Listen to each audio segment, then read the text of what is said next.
gentlemen. We had another fucking beautiful Wednesday. Little gloomy out, so I think that calls for a bag of smoke. Hopefully my brother Bryce takes a little puff today, a small little puff. Probably not, but at least you won't blow your face up this time. These are the most organic herbs you can find, Bryce. I mean, with the groovy music, it sounds organic. You'll be thinking it hella deep. I'll be not going to sparring.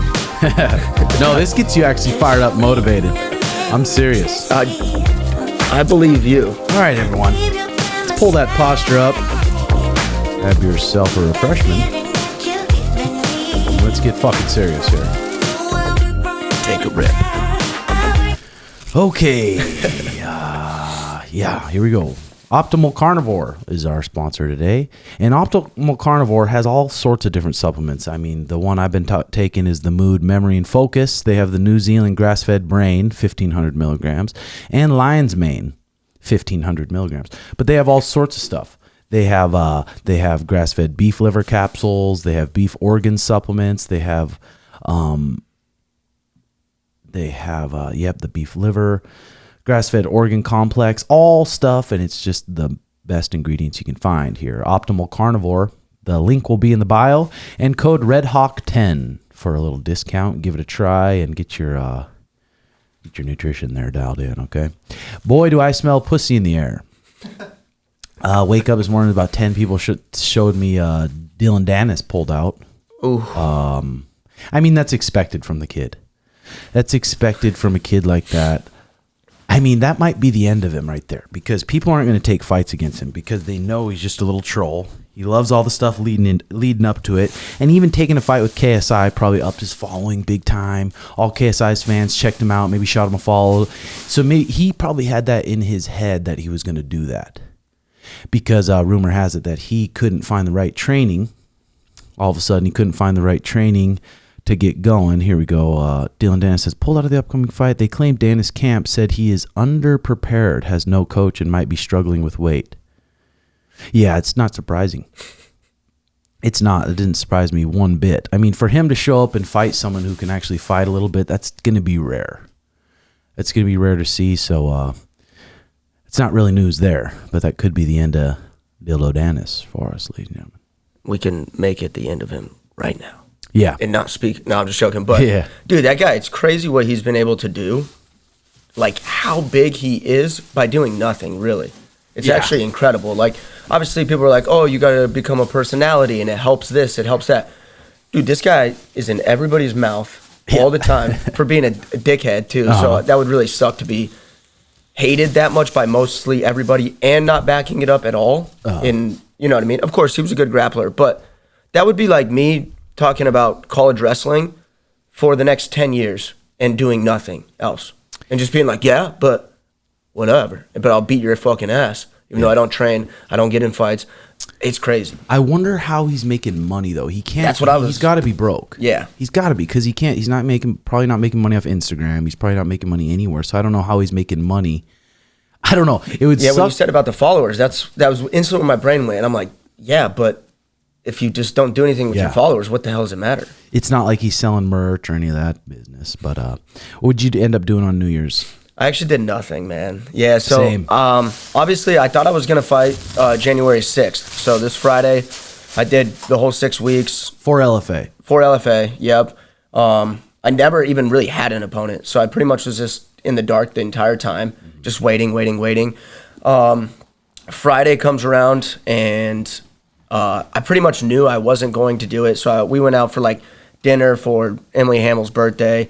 You know, I drank and did a little bit of stuff there, but it was like kind of making me anxious thinking about it too, because I'm like, what if I do get a call that I still have a fight and I'm just here drinking, you know? But I knew it was pretty much done. So then I pretty much just went home, and then I was getting kind of sick too, so I was like, I better just relax. So was it your matchmaker that was looking for the fight, or was it the matchmaker contacting you? I mean, obviously that goes through my management. Your management. Okay, yeah, but like, you know, I always say to everybody, people that are listening, okay, yes, there are humans out there that are 7-0, whatever, that would take a fight against me, all right? When I say, hey, well, you can't find an opponent, it's not that there's no human that would fight Bryce.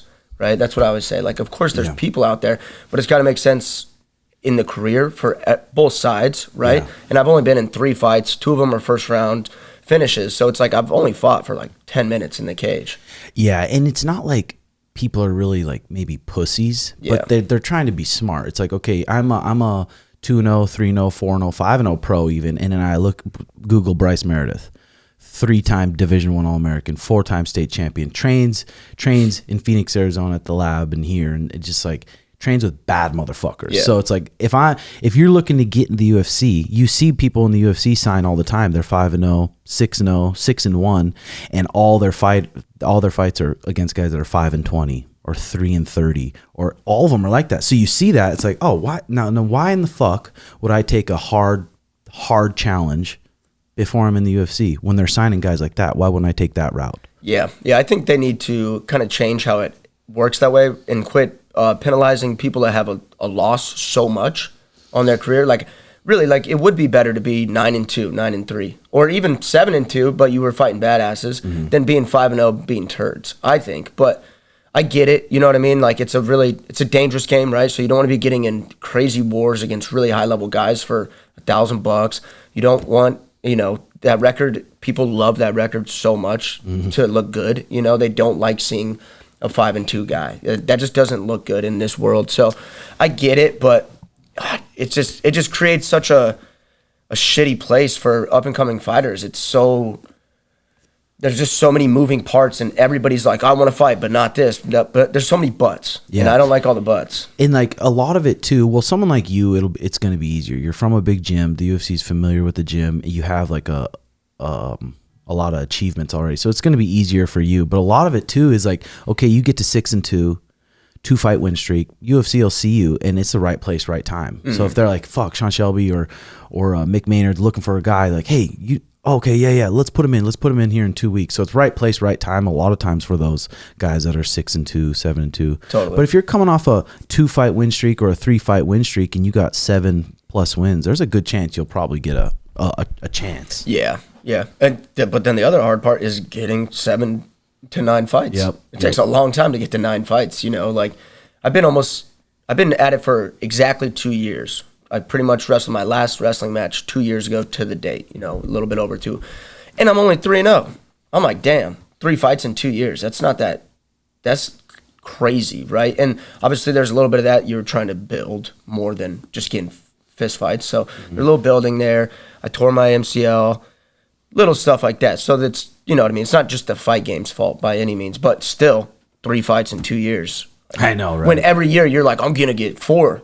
Yeah. Everybody says I'm gonna get 4, and it's like you might get 2. Good luck. Yeah, you might get 4 if you're just a sucky athlete and you're just an easy win for people and they look like they just want to run you over. You'll probably get 4 fights. Pretty easy.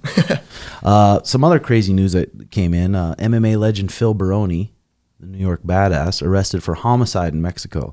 Phil Baroni was apprehended by Mexican authorities after allegedly killing his girlfriend in their hotel room. Baroni stated that he got into an argument with his girlfriend about infidelity after the couple had been drinking.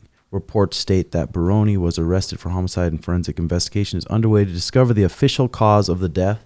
So I guess he's innocent until proven guilty. But it's like, dude, Phil Baroni, look up highlights of that dude. That motherfucker is a juiced up, crazy motherfucker. He came up at the time when Joe Riggs did. He has some crazy knockouts. He's an OG. But being an OG like that, you're going to have a lot of fucking CTE and a lot of trauma, dude, because those guys used to spar 4 times to 5 times a week and spar hard, real fucking hard. You're trying to drop your partner. So like having CTE, I wonder how much like CTE and head trauma can cause a person to almost turn into a sociopath. I'm sure it could. I mean, it has to, right? Like, it seems like we hear the stories about, a young girl hits her head and then she becomes a wild comedian after that or something like that, right? Just from the brain getting a little bit jacked up. So it's like we said, right? So the OGs of the sport, a lot of them, they really are kind of the picturesque of what fighting used to be. Just tough bar brawler type guys that have a little bit of wrestling, a little bit of hands, or, just pretty much 2 of the mixed martial arts, I would say. And they're just psychopaths, really. You know what I mean? Yeah. But now now we all know about it. Like most fighters are very far away from that. Of course, you have to have a psycho. You have to have a little bit of a darkness in your head to be able to go to those places, but not like it used to be. Like everybody now are like almost scientists of a sport, you know, scientists of jiu-jitsu, wrestling, this. So it's like, yeah, when you see some of those old guys, it like makes sense why when I first said, oh, I'm going to fight, there'd be like a couple people in my dad's life, his friends or something. They'd be like, is Bryce a fighter? Like, I've never really seen him be like a crazy guy like that. And I'm like, well, yeah, because that's what you guys used to think it is. Well, that's what it was, but now it's not like that at all. Most fighters are the nicest dudes ever. But CTE it's scary, it's real, and obviously there's some, yeah, I don't know. It seems to make, but also, this is what I always say. Sorry. You know. This is what I always say, all right? When we're looking at CTE, it's always in men that play football and men that are fighters, or mostly those are our studies, right? Of course, these people are already, from the beginning of their life, pretty crazy people. That's why they go to these games. That's why they get into these sports, right? Because they're already kind of on the edge of falling off, I feel like, mentally as psychopaths anyways. And then, so people go, oh, well, they got CTE, so they killed their wives. So CTE makes it so you kill your wife. I'm like, yeah, these guys were probably pretty crazy before they even started getting hit in the head too. And then you add booze to it. You add booze to the CTE, and you're this old fighter, so you used to be like the man, and then you see your girl making out with another guy, and that just fucking, you erupt, and you could see how that would maybe happen. I mean, booze is it's the devil. Booze and women do not mix. Booze, men and women, it's not going to mix good, mostly ever, right? Right, Dana. Yeah. Like, you see it all the time, man. And every single time there is alcohol involved, most of the time. Like, most of the time, you got to be. And it's because they're drunk. They're acting crazy. You're drunk. You're acting crazy. Boom. Yeah. An explosion of nonsense. God, it sucks because it's not like alcohol. You just, something happens and you just react to whatever your emotion is or whatever. And then Dana giving her a whacking. Like, she smacked him first. I bet after he smacked her, I bet he's like, fuck, I hope no one had that on camera. Oh, dude, his stomach dropped instantly. He had to just go bam, bam, and was like, fuck. Yeah, and initially I thought he only smacked her once. I'm like, well, I mean, it's still fucked up. You just don't hit a little person who's helpless. But then I heard he whacked her a couple times. Yeah. So I don't know. Yeah, so the couple gets a little bit weird, right? I mean, it's all bad. Obviously, as men, we're all like, don't you ever put your hands on women. Duh, that's how we're supposed to be brought up. That's how your train of thought should be. But it is like, dude, when people are together for 30 years and they're drunk and they're doing this and they're doing that, like, I don't know. I feel like a lot of couples would be lying if they would say that they've never had a weird one where they threw something at each other or something like that, right? Yeah. And like, so not saying it's good, not saying it's right. His wife shouldn't hit him. He should not hit his wife. Yeah. Duh. But like, man, I don't know. I think sometimes people don't give enough grace to the idea of like, relationships are crazy and they're hard on people, and some people just kind of lose control, and it now sounds like I'm making it okay to fucking smack a woman, but that's not what I'm saying. A girl, so say a girl, your girl, whatever, gives you a couple good smacks, like smacks you and then punches you in the nose, and it just puts that little bit of, you know, when you get punched in the nose, your eyes get a little watery and those fumes start to come out a little bit. What do you do? Yeah. I mean, I think always grab. A backhand. Oh. Always grab. That's Throw her in her rear naked and put her ass to sleep. No, joking. Yeah. But I'm like, a little person like that, you can grab their arms. Yeah, just grab. And say, hey, stop. Yeah. Just stop. But then that, you know what I mean? You see videos of people where that doesn't work either. Yeah. They're saying stop, and then they headbutt, they spit on them, they fucking hit him again, and you're like, oh, here you're in, right? Now I got to throw you to the ground. Yeah. I mean, dude, you watch videos on the internet all the time where you're just like, God, just such a shitty position. Like the guy's walking out, or the girl, I'm not, whatever. The guy's walking out of the house and he's still just getting his ass beat. Like trying his hardest to walk away, and then eventually bad things happen, right? But give him a fucking whacking. I wonder if Dana, like, I thought his apology was pretty good. Yeah. And his wife's apology and stuff, but that sucks because he's the one who said in the past, like, that is just not stood for it all. You hit a woman, you're getting cut from the UFC. Yeah. It's like, oh, damn. Yeah, when you, yeah. That's why sometimes you got to speak a little bit with nuance and grace, right? Because it's like, yeah, it makes sense right now in your head. Oh, I would never do that, but You don't really know, right? Exactly. That's the game of life. And then Ken Block, another sad story. Yeah. Ken Block, he died. So I didn't get to read it. I saw it was a snowmobile accident. What kind of accident? I don't know. I was trying to look it up. Obviously, it seems as it was an avalanche, right? Because I would imagine it would be very out in the open. It would say snowmobile accident, avalanche, right? Because avalanche, whatever. So, but I mean, he's a crazy guy, right? So he's probably jumping some crazy jumps, doing some crazy stuff, and you just get wrapped around a sled. A sled's big, they're not light, they're very big, they're hard to get away from. Luckily in the snow, right, because I snowmobile pretty heavily when I'm home. The snow is obviously better than dirt, but also snow is dangerous too. You get caught up in weird spots, so it's pretty sad, man. There's probably a scary, sick video out there of him jumping and dying or something. Oh, yeah, there probably is. Yeah, it's like sad. Even scary. your buddy, a kid, I think on Instagram, he's John Dulius.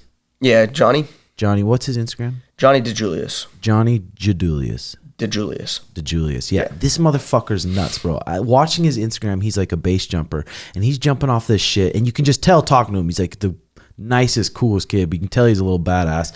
But it's like seeing the shit he does, it's like, oh, bro, it's just a matter of time. Yeah, base jumping is, it's one of the more dangerous sports you can do. You know what I mean? Because there's a lot of things that can just happen that are out of your control. So a lot of crazy stuff, I feel like it's dangerous, but there's a little bit more of your control, your mess ups, and there is this in base jumping. But if you have an off heading, which is like when you pull your chute and it opens backwards, so it instantly throws you back into the cliff. Stuff like that. There's your pack job, that causes that to happen more likely than not. But still, it's a really dangerous game. And you know what I mean? When you're flying into cliffs, it's not very good. So, I'm torn on it. I love that he does it and it brings him to life. And, this is No Tomorrow. This is our brand together. And sweet. And he always talks about that where it's like, he wants everybody to know that No Tomorrow doesn't mean you have to go jump off of buildings and cliffs, right? It's more about just doing something that actually makes you present and trying to find those things that make you present, because it's hard to be really present in this world. But when you do find those things, grab onto them and, run them. Yeah, and people don't even understand, just saying that, it's so fucking important to find something that you're just so, you like it, doing it so much that you're just so present doing it. You're not thinking about anything else but just being right there and right now. Yeah, so a lot of people don't have anything like that. Besides jiu-jitsu, just because that's a common answer between somebody like us or whatever, what do you think brings you the most present? Any of the martial art. Yeah. Any of the martial arts, boxing, and anything fighting where you're risking getting hurt, or it's a competitive sport, that just brings me right there. Other than that, it's so hard. You have to find a practice. And I think sometimes the marijuana helps you just seriously sit there and be present, enjoy every little thing around you, and be thankful for it. Yeah. But so probably the weed and then just doing martial arts. How about you?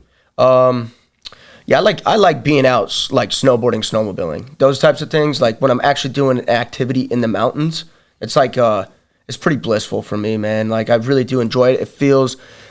It probably has a sense of home feeling too, just because that's what I grew up doing with my family. So I really love doing that, because martial arts and stuff like that, it does, but it also feels like my job a little bit, which I try not to make it a job, but it does. It feels like my job. It's been something that I've done my entire life. So for me, it does bring me a lot of feeling present, but also I like going out and doing something in the wilderness is pretty incredible for me. But it's funny because when I do it a lot, I become addicted to it, and then I stop caring about my training and my job. So it's I have to keep it at bay, right? Even golf, that's doing something out in the wilderness. If I play too much golf, I just become consumed by it. So I have to do my hobbies sometimes, so I don't fall victim to only doing that at this point in my career. Oh yeah, for sure. This was an interesting thing. I think you shared it too, that Joe Rogan posted. It says, inside history, for a small amount of perspective at this moment, imagine you were born in 1900. When you are 14, World War I starts and ends on your 18th birthday, with 22 million people killed. Later in the year, a Spanish flu epidemic hits the planet and runs until you are 20. 50 million people die from it in those 2 years. Yes, 50 million. Even that first part, just it's almost because a lot of the Jehovah's Witnesses and all of the religious community, they always love to say how bad it's getting. No, the planet's getting worse. If you say no, the planet's getting better. They're like, no, it's not. The end is coming. All like, it's coming. This is exactly what it said in the Bible. I'm like, look back at 1900. Imagine what those fucking people were saying. We're good. Like, we're pretty good. Yeah. Okay, and I'll keep going on there. When you're 29, the Great Depression begins. Unemployment hits 25%. Global GDP drops 27%. That runs until you are 33. The country nearly collapses along with the world economy. When you turn 39, World War II starts. You aren't even over the hill yet. When you're 41, the United States is fully pulled into World War II. Between 39th and 45th birthday, 75 million people perish in the war, and Holocaust kills 12 million. At 52, the Korean starts and 5 million perish. It's like, holy fuck, dude. Just if you don't have nothing to be thankful for, you be thankful we're born in this day with the fucking internet and all the little opportunities you can use to make money, and we're pretty safe and we feel pretty safe. It's like, there's some soft motherfuckers. Like, living back in that day, I can't even imagine, bro. So I think you can imagine. Okay. So I think the scope of the world that you lived in back then, right? I shared this. Okay. Duh. We have it way easier now. 100%. It's not even up for debate about what's easier, but easy is kind of a weird term, right? So a lot of these people, they had probably not much of an idea what's going on in the world. So they don't. Yeah. So what they're dealing with is they're working on their little farm with their family, and that's what they're doing. You work till dawn, or till sunset, and you work and you do that. So a lot of it is, I don't think they know what's going on, right? So that helps, a big part of it.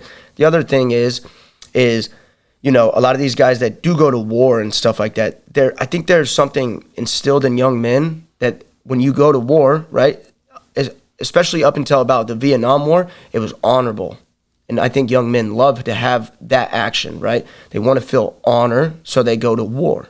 And if you've ever seen All Quiet on the Western Front, it's a really great movie. It's on Netflix, and it kind of shows that really well. It's a bunch of young men so excited to go to war because they get to go bring honor back to their family and come back and be victory. And people are proud of them. Proud, right? Respect They them. get to war and they find out very quickly, oh shit, this sucks. This is really bad or whatever, you know what I mean? So like, I think sometimes in those days, there's parts that it's like you're just called to do what you're supposed to do. And I think that helps, especially young men, because I feel like nowadays young men have no calling. They don't know what to do with themselves.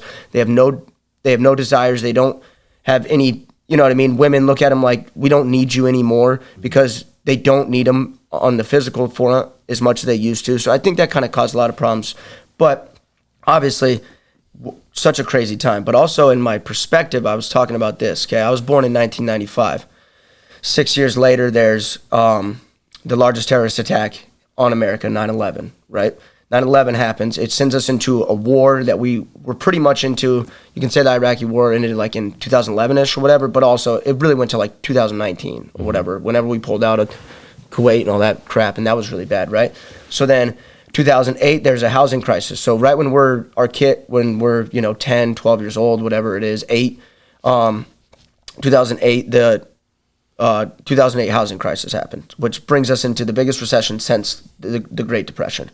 That happens, blah, blah, blah, more war.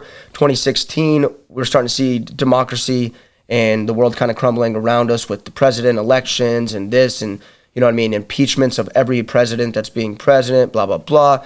COVID hits. But COVID brought... That all sounds... I mean, I'll let you keep going. No, yeah. One second. That all sounds bad, but these ones, this was 50 million people 50 million. Died. Right? Like, these are different level ones, but keep going. Yeah, 100% different level. That's what I'm saying. But once again, like, how many people died during COVID? Let's say 1 million throughout the world. I have no clue. Yeah, 1 million? I don't know anybody that died. My life didn't change at all. I lived the same life pretty much day to day, exactly the same through COVID. So sometimes it's a little bit weird, and stuff. But so I'm not saying that ours is comparative to theirs. I'm saying what my point was in 75 years, when we make a list of what all happened and throughout our lives and we show it to our grandkids, they're going to be like, what? Whoa. You guys probably, went through right? COVID and the whole world shut down. The whole world shut down. Yeah, and everything. Masks, Yeah, so like, that's why I said that. Like, once again, it is way different, and those times are way harder. Because what did you say on your post when you shared it? I pretty much said, like, if you make a rap sheet when I'm 75, it's going to look back and it's going to be like this. And I said, so it's all just a point of perspective, right? And perspective is a crazy thing that we can do, because if I'm not on the news, I don't even think racism hardly exists. Right. I really don't, right? Like, in the world that I live in, sure, there's maybe a little bit of things that you see, but I don't see racism. I don't see that too often. I get on the news, I think the world's falling apart. So it's like, perspective's just a weird, it's a weird perspective. Yeah, and we're constantly around people, though, like in gyms where everyone respects each other, and it's usually smarter people, like I would say. You know, so we don't really see that shit. But dude, having a perspective, if you can just become a king of perspective, you're gonna have a good life. Yeah, like, perspective with regardless. Gratitude, right? Yeah, like don't have a perspective of being cynical, being hateful, all those things. When you have perspectives that align in virtues, that's when it's good. Nuance, grace, gratitude, right? Look at things through those lenses first, and then you can kind of, you know what I mean, put the bullshit on. It's interesting. Sam Harris talks about too is like doing visualization. Sometimes visualize things that are terrible that happen. Mm-hmm. Like sometimes think about it, and just then it'll make you grateful. Be like, holy fuck! Right now, I'm thankful to be where I'm at, because that could be going on. We have no fucking idea. Yeah, interesting by him. Yeah, I mean, like, do you think about and I don't mean this, lightly. I actually mean this. Like, do you think about killing yourself? Do you think about killing other people? Do you ever think about what would happen if somebody killed somebody else? Right? Like, putting these really horrible situations in your head so that it's kind of like, Jordan Peterson-esque a little bit too. Like, so you don't just put your blinders up to the world, and then when the monster comes, you act surprised, right? Like, you got to almost take your blinders off and start realizing the darkness that is instilled in humans, in yourself, in the world, so you're not too naive to the problems, right? Yeah, like, rather be prepared than. But then you see people taking that to extreme, like a lot of this older generation, the parents that are they're used to just turn on the news. Let's see what's going on in the world, and it's just every day awful shit, and then they watch some shows and they're like, the world's going to shit. It's just hell everywhere.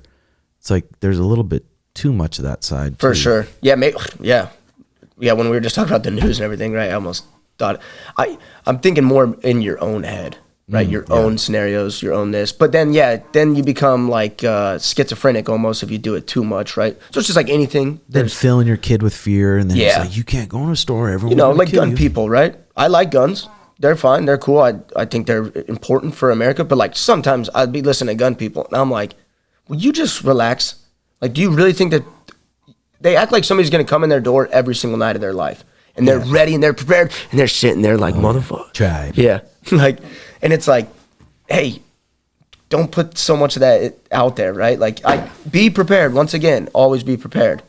You'd rather have the gun and not use it. This is a talk point I want to bring up, because we have a lot of younger bucks that live in the show. If you're a young buck and you're not really sure what you want to do with your life, and you're 19, 18, 19, 20, would you recommend going to a university?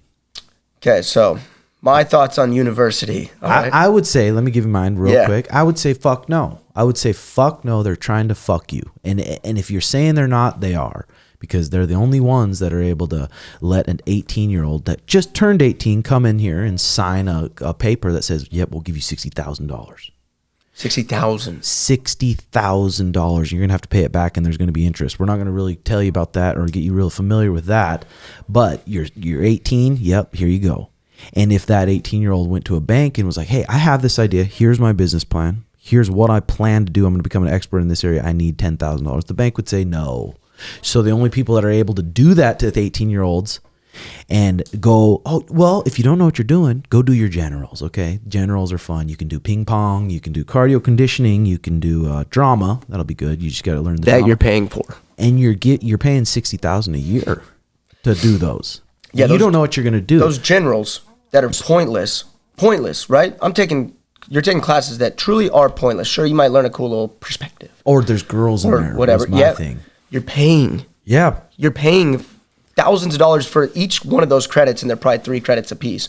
And That's like, you know what I mean? It's great. All right, so I think college is the biggest scam in the world, okay? I really do. I think there's a reason why you do it. We allow this to happen to 18-year-olds because 18-year-olds can't make good decisions yet. Their prefrontal lobe's still not developed. They're still silly, right? That's why we send them to war at 18. And did you have parents that were able to? Because my parents didn't even go to high school, so they don't know. So I'm the one figuring it out. So I didn't know going in. So I'm just like, yeah, whatever. Oh, the college knows, they're taking care of me. Let's sign whatever, get a degree. Yeah. So my mom's a teacher, so she went to college. So she has a little bit of perspective on college and going to college. But my dad is a construction worker, so has no desire to go to college ever. Doesn't really care. So this is kind of all right, if you're an athlete and you can go play at the higher level, you go to university. You go to college because that's the next part of your career and that's fun, right?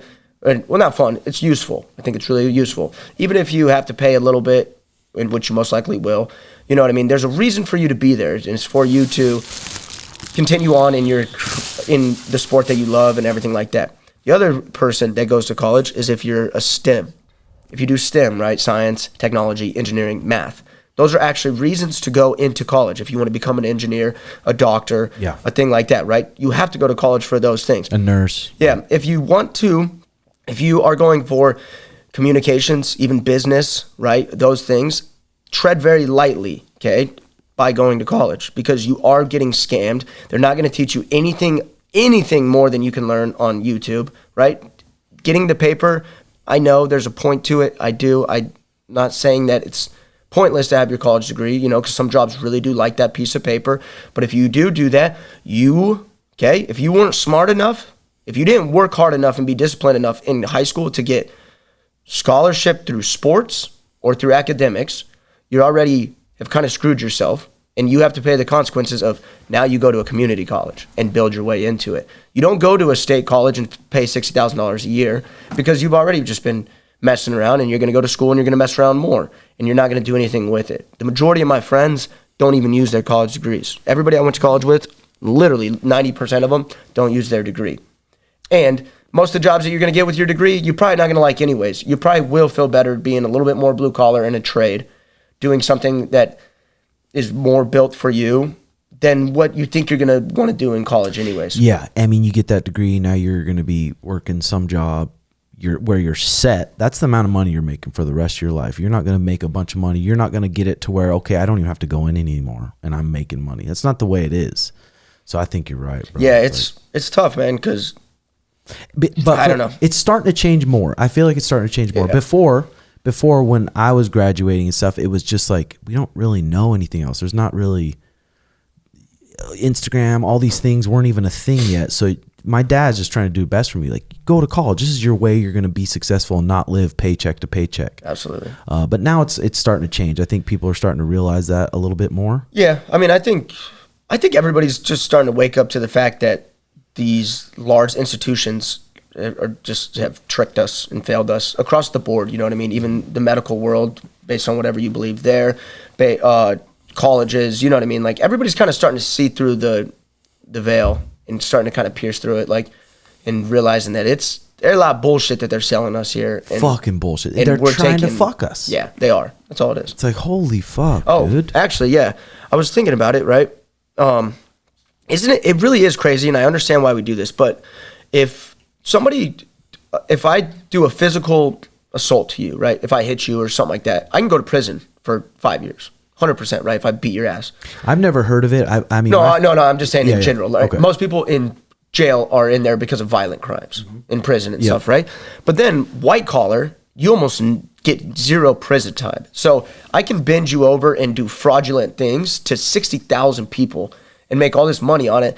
And if one guy gets a little violent in the streets or whatever, he can go to prison, which, I get it. We don't want violent people running around the streets. So, but it really is crazy, the fact of, like, why is white collar crimes just so, it's okay. Even though you're taking 60,000 people's pensions from them, making them live like in the slums their entire life because you told them fraudulent bullcrap. Like, you ruined a lot of lives, not just the ones, say I beat the fuck out of this guy because he did something.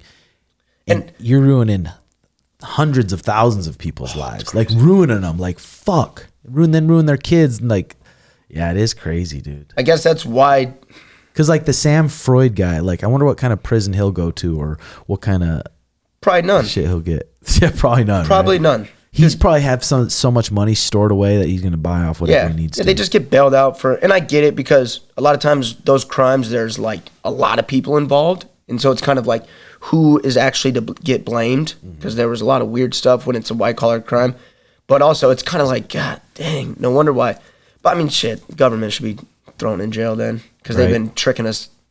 Yeah, quite a bit. Did you see the top G and his brother went to jail? Yeah. I didn't get to really read into it. I didn't really get to see anything, but I guess they're still in there. Yeah, there's like human trafficking charges, right? Is what they're kind of getting locked up for at first. That's the someone said that. Yeah. So it's so hard to say. Could it be what he's saying? Could it be the Matrix, and they don't want him spreading this big message to all these younger guys and this stuff, or did he do it?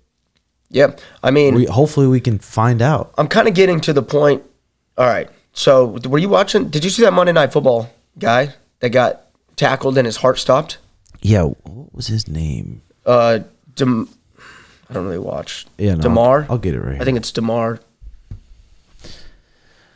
It was just real quick, and then you can continue on. It's the Bills player class is mid-game in critical condition. Buffalo Bills safety DeMar Hamlin is in critical condition at a Cincinnati hospital after he suffered cardiac arrest in the first quarter, which I think is a heart attack, maybe? It's different than a heart what attack. I heard, it was like pretty much you get hit in the chest and it makes your heart skip a couple beats. Like stop. No, like stops it. Ugh. Yeah.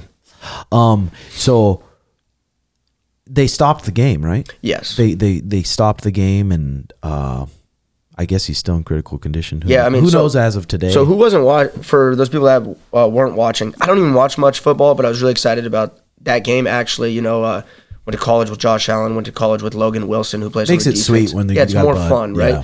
So I was watching it, and so this guy had to get CPR for 2 minutes on the field.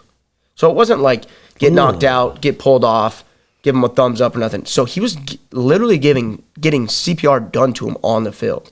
So that's why it was a really serious thing, right? It was really hard to watch, really scary. But my point of this is instantly it became a political crap, right? Everybody starts being able to say, oh, it's because of a vaccine, it's this, whatever. Oh, really? All right? Yeah. I didn't see that. So whatever.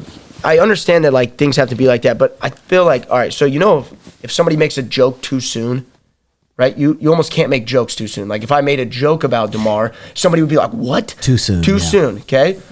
Politics and stuff, and I know this will never happen, there needs to be a too soon button.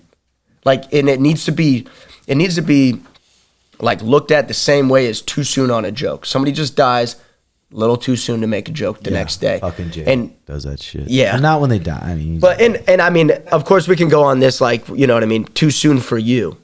Right? Because like how long can we make a joke about 9/11 now? Too soon for politics, like too soon. Like what kind of politics? Both sides. Too soon on making this a political thing. So yeah, we don't even know if this guy we have no clue about what happened with his heart and all this kind of stuff. And instantly it's in politics, right? So I wish we could just have like a too soon button. Everybody give it 3 days so we can actually figure out, because the story is never, we don't know the story until at least a couple days after on almost everything. Yeah. I mean, I've jumped the gun. Even with the top G, it's like all we're seeing is shit on Twitter. We have really no fucking clue what's going on. Yeah, exactly. And that's what I mean. Like, that's kind of what I was thinking as well. I was like, too soon. Just let the truth come out, and then we'll have a discussion about, is he really a piece of shit that's trafficking humans, or is the Matrix getting in? Yeah, exactly. Because there was a video that came out of his ex-girlfriend. She's like, there's no fucking way that was going on. Yeah. But like I said, who the fuck knows? All we read is shit, and then we think we know. Yeah. Or we think we have an idea. Because and I would like to think he's not. Right? Yeah. Because he does spread a good message. Yeah. His brother, too. I just listened to a podcast with his brother. It's like, dude, there was a lot of... what are the little chunks called? Chapters in the YouTube video, and every single one he's like spreading a good message to younger bucks. Yeah, a good fucking. I always message. say they're 80%. 80% of what they're saying is spot on and amazing. Yeah. And then Andrew, obviously, he just lets that 20% just run And he wild. likes to be humorous a lot of times. When he says some of the crazy shit, he's smirking. And when we met him, he was clearly joking about it, even on and off, just laughing like it's a fucking joke. Yeah. Have you seen his take on the grappling in the street fight? Yeah, and I brought that up to him too. Yeah. And I wish I would have brought up more, be like, Andrew, well, if someone decided to close the door and it was me and you right now, I would use my jiu-jitsu to dominate you. Mm-hmm. But I brought it up on there and he used the excuse. He's like, yeah, but it's never one-on-one in a street fight. But then I said, if it is one-on-one and one person knows jiu-jitsu, one person, who's winning? Well, he's like, clearly jiu-jitsu. It's like, well, yeah. There you go. Yeah, it's just it was a funny take or whatever. And I get what he's saying, right? Like, yeah, if fucking 4 guys is coming after you, don't get locked up with one.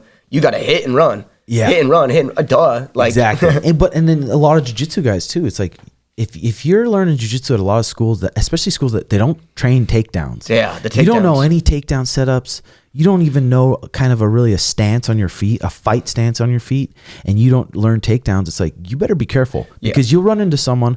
I've held pads for people or worked with people that I'm like, this guy does not look explosive at all, but he can crack fucking hard.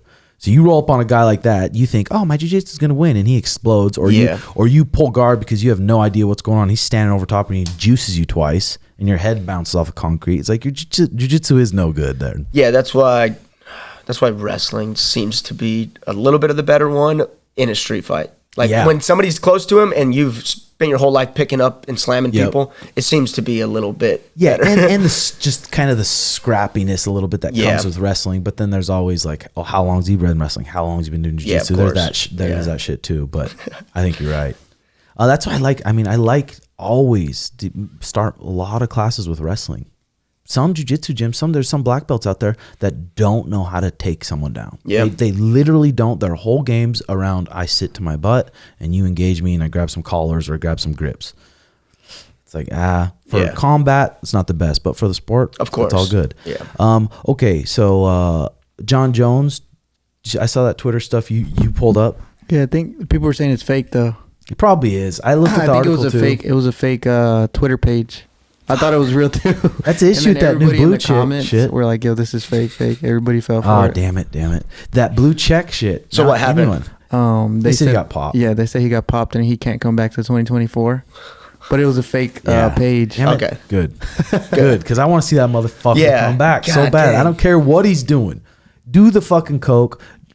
Get by on the steroids and go fuck some people up, baby. I want to see it. Well, him versus Francis, Jesus. Okay, how about Bo Nickal? Bo Nickal seems to be climbing.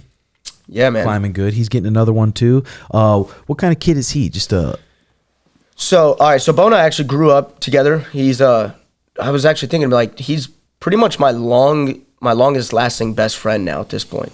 We've known each other since we were 7, 8 years old, and we're still best friends now or whatever. So he grew up in Wyoming as a young kid. That's how we knew each other. Our families mixed very well. So he's been my brother forever. You know, I was in his wedding and stuff, so that's my guy.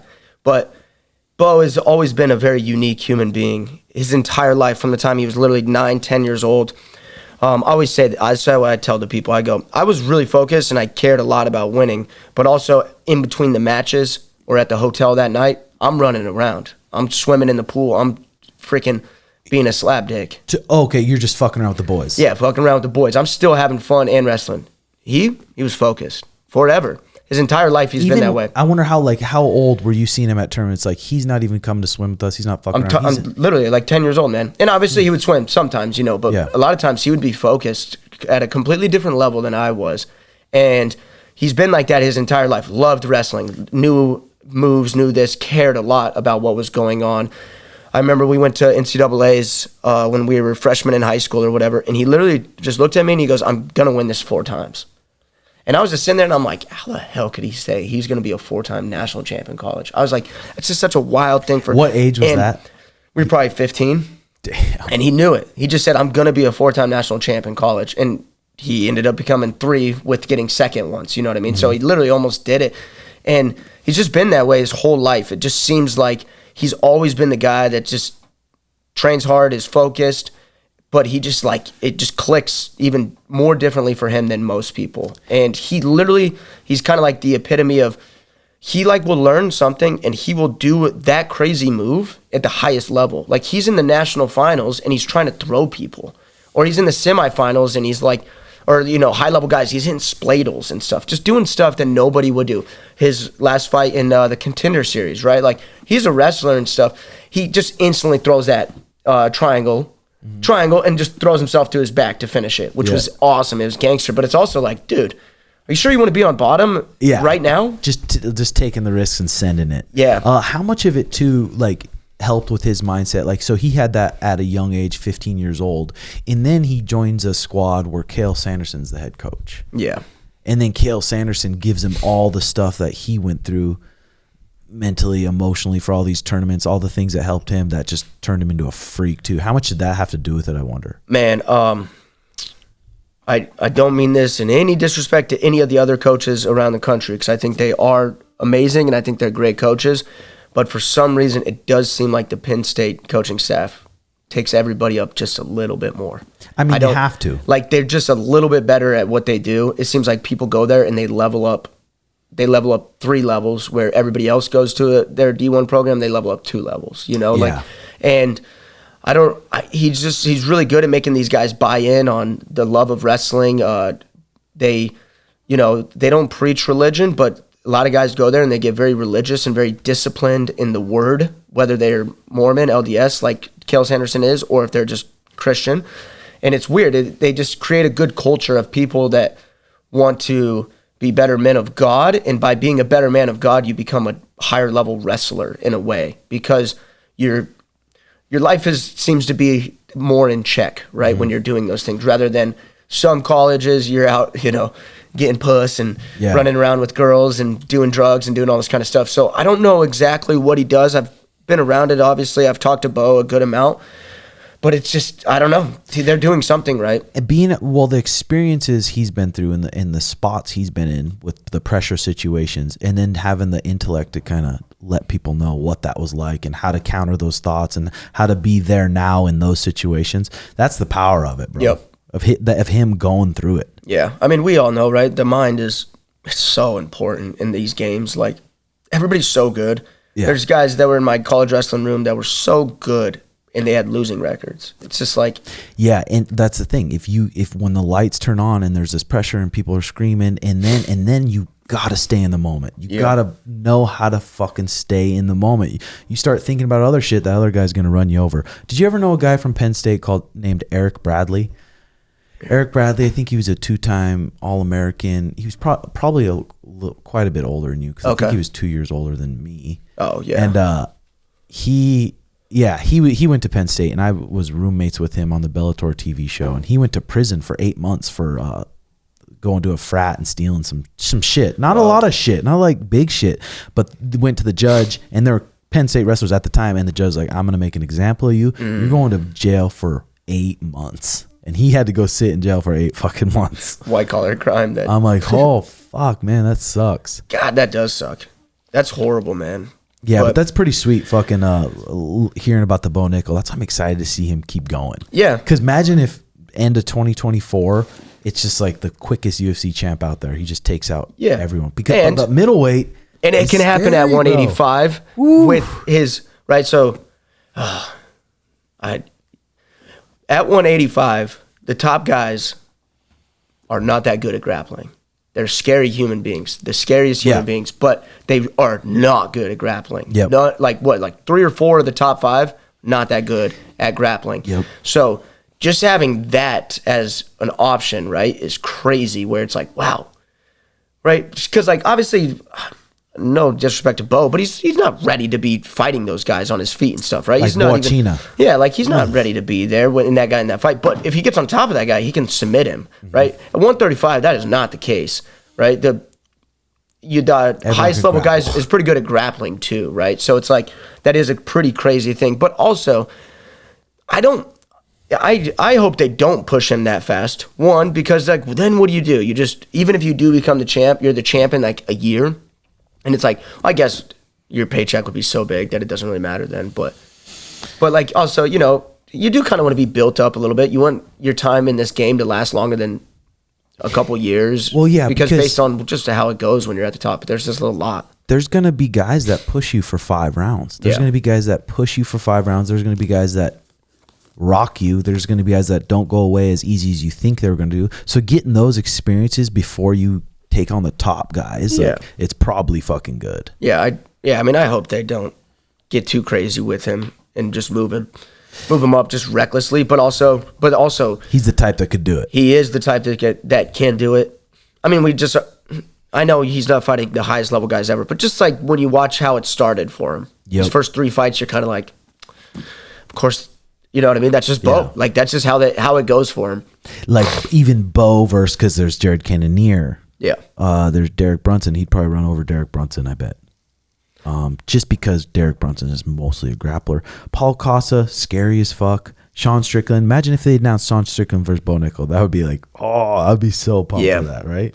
But then also, like, we know too, like, you know, Bo still has got to spend his time learning how to grapple in the cage, grapple with people, you know, hitting you. There's, you know, like, there's still parts that it's like, oh yeah, he can run over Brunson. Yeah, he probably can, but also, like, I don't know. We got to give it some time too. You know what I mean? I don't like when people get too crazy at first. And I believe in Bo, and I think he can do that. I'm not saying that he can't. I'm just saying, like, sometimes I'm like, let's just let things fucking play out. Like, what position in wrestling or anything would you say you're an expert at? Like, when people get underneath you and then come up out the back door, would you say you're expert in that? Yeah, I'm pretty good at that fountain position. Yeah, when somebody's on my leg, I'm pretty expert-ish. Yeah, expert. And then when I'm on, everywhere, there's just so many different positions in MMA where you can become an expert in. Mm-hmm. And if you're going against a guy who's a leg lock specialist, a half guard specialist, or just really dangerous off your back, it's like, I mean, they could always catch you. Yeah, for sure. They can catch you. No matter how good there's you are. Up kicks. There's this. There's, you know what I mean? There's all sorts of crazy stuff when somebody's down on their back. Yeah. Dude, your head could be right here, and they can just elbow you 3 times and split your eye open, and the whole fight can become a terrible fight now. And that's where the UFC, I think, is so good. They've been around it so long. The matchmakers, they've been watching it so long. They can see, okay, this is going to be a perfect match for that guy. Probably going to push him. Sometimes it's going to go wrong, obviously, for him. Yeah, of course. But yeah, man, it's excited to watch that kid fucking go. Me too. Just because he's like that. Stocks. You've been doing any stocks, and you're pretty smart outside where you're not just going to the gym and then going home and sitting there and fucking yanking it. You got some Airbnbs going and stuff. How's the Airbnb going? I've been thinking about doing that. Good, man. So I have 2 Airbnbs. One of them I own completely. The other one I'm part owner of. You know, I came in with a partner.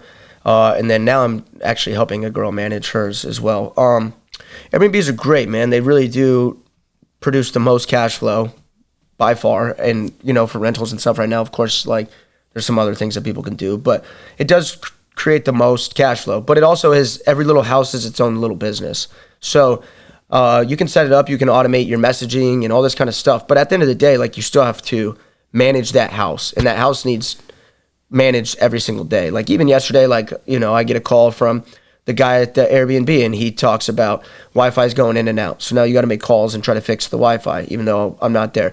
He said the front door was, you know what I mean, partially flying off because of the wind of Wyoming or something. So there's always little things that are annoying. So it's not just Can you give away a percentage, though, where it's like, don't call me. Yeah. Here's the card. I'll watch the transactions so you can't be stealing shit. You deal with everything. If something happens, they call you. And how much percentage do you have to give away for that? So there's some that can do it for 10% now, but I'm not really sure how well those 10% ones do it. It'd be interesting because they used to be up in that 25% of your money you're giving away. You know what I mean? So yeah, there's always management fees. So like for you, if it's something you don't want to manage at all, you pay me to manage it, or you pay a management company, right? Yeah. And that's what you do. But for me, and do you agree on a percentage or? Yeah, yeah. Okay. So just think anywhere from 10 to 20% is the going rate on those things. But yeah, man, Airbnb it's good. There's a lot of different ways that people can get into it. You know, through rental arbitrage, just buying the property yourself, using other people's money, right? Like, let's just say you and me, we go in. You sit there, you have $100,000 sitting around that you want to do something with. You say, but I don't want to look for the property. I don't want to deal with it. I don't want to have to learn how to run numbers on how we run it and stuff like that. So then you cut me in on the deal, right? So now I go do everything for you. I go and find the property that I think is a good cash flowing property. We get it in there, blah, blah, blah, blah. you assume the loan, right? Because this is your property or whatever, and you give me now 10% ownership and then 10% of management fees or whatever. That's all agreed upon, right? You use other people's expertise, and because of my expertise, I can take the headache off. Take the headache off you. So there's a lot of different ways that people can go about it. That's sweet. Yeah, it's cool, man. It's just like anything, right? Like, it's just knowledge will get paid. And I think on this west side, don't you think, like around this gym, because the stadium's right there. Well, there's 2 stadiums right there. The Cardinal Stadium, the other one. I feel like that would be in this area. Yeah. So the thing about Arizona is it got flooded heavily the last 2 years. So it's like, and they're still doing good. They're still doing pretty good, but like they were going crazy 2 years ago. So then everybody came here, and everybody built a freaking Airbnb. And everybody went nuts. So there's just a lot of Airbnbs here, but I mean, they're still doing well, but it's some of the numbers that people have heard the last 2 years about Airbnbs are not true anymore. It used to be the wild. It used to be the gold rush, where like you were going there and people were getting 80% ROI on their return on their investment that year and the next year and stuff, which is like crazy numbers, right? Most things are like 10 to 12%. So I think now it's like it's starting to level itself out, which is everything, just like crypto.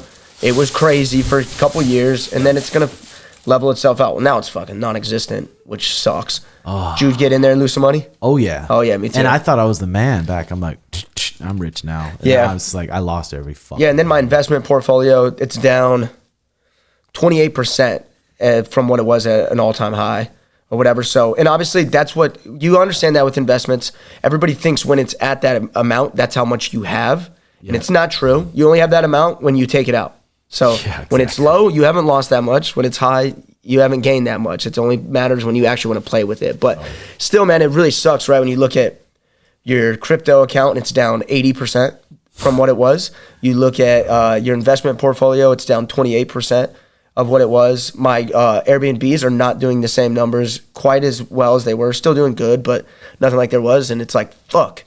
Everybody tells you to invest in all these different ways, you know what I mean? But we are in a recession, and I know it's not classified that yet, or supposedly, but everything's down. Mm-hmm. Everything's more expensive. Everything's down. You know what I mean? You go look at people's 401ks and their retirements, fucking make them sick. Fuck, it sucks, bro. But, ladies and gentlemen, we got a handful of Patreon questions here, but we're at an hour, so we're going to shut these cameras off, and then we're going to re-upload the cameras, and then we're going to bust out these 19 questions. Bang, bang. I think it's 19 or 20 questions from Patreon, and they'll be on patreon.com/RedHawkAcademy. And like I said, shit's going up there all the time. 20% off the merch, 30% off Thorn discount. You get all sorts of shit on Patreon. And then we're doing giveaways or contests each month. So check it out. Check out Bryce. What was your Instagram again, Bryce? Yeah, so my Instagram is at bmeredith001. That's pretty much all my... that's all my social medias. You go check out No Tomorrow too. We've hit like 70,000 followers recently on that, so it's going pretty good. Have not made any money. No, I'm just joking, but no, we're just building it up, and it's more just fun. We're just trying to encourage people to go be present in the moment and live life, and try to get out of the stress of the past and the stress of the future. It's not a bad idea, and it's a nice name, and it looks good. I think it's going to be sweet. So go check Bryce out and watch his climb. He's always he's coming out with nice techniques on his Instagram that you can only learn from that level. So go check him out and give him a follow. All right, like and subscribe if you haven't. Welcome new subscribers. Love y'all. Bye bye.